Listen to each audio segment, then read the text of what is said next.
Hi అండి అందరికీ. ఇప్పుడు మనం నోరూరించే పల్లెటూరు రుచి అయిన చింత చిగురు కోడిగుడ్డు కూర ఎలా చేయాలో చూద్దాం. స్టవ్ వెలిగించుకొని పాన్లో 2 టేబుల్ స్పూన్ నూనె వేయండి.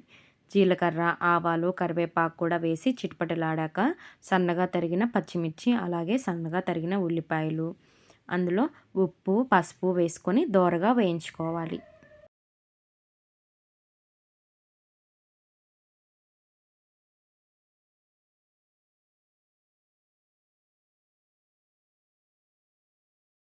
ఈలోపు ముందుగా ఉడకపెట్టుకున్న ఎగ్స్‌కి ఘాట్లు పెట్టుకుని, ఉప్పు, పసుపు వేసుకొని ఫ్రై చేసి పక్కన పెట్టుకుందాం.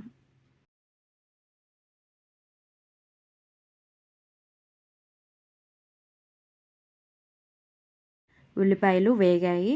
ఇప్పుడు ఇందులో కొంచెం అల్లం వెల్లుల్లి పేస్ట్ వేసుకోవాలి. పచ్చివాసన పోయిన తరువాత కారం, ధనియాల పొడి, మెంతి పొడి కూడా వేసుకొని బాగా కలుపుకోవాలి.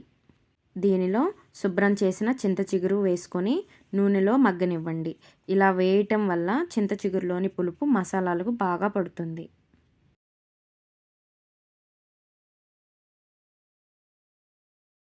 చింత చిగురు చాలా చక్కగా మగ్గిపోయిందండి.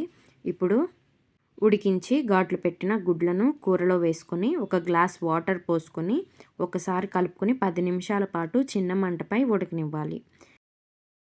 గ్రేవీ దగ్గరికి వచ్చాక కొత్తిమీర చల్లుకొని దించేయండి.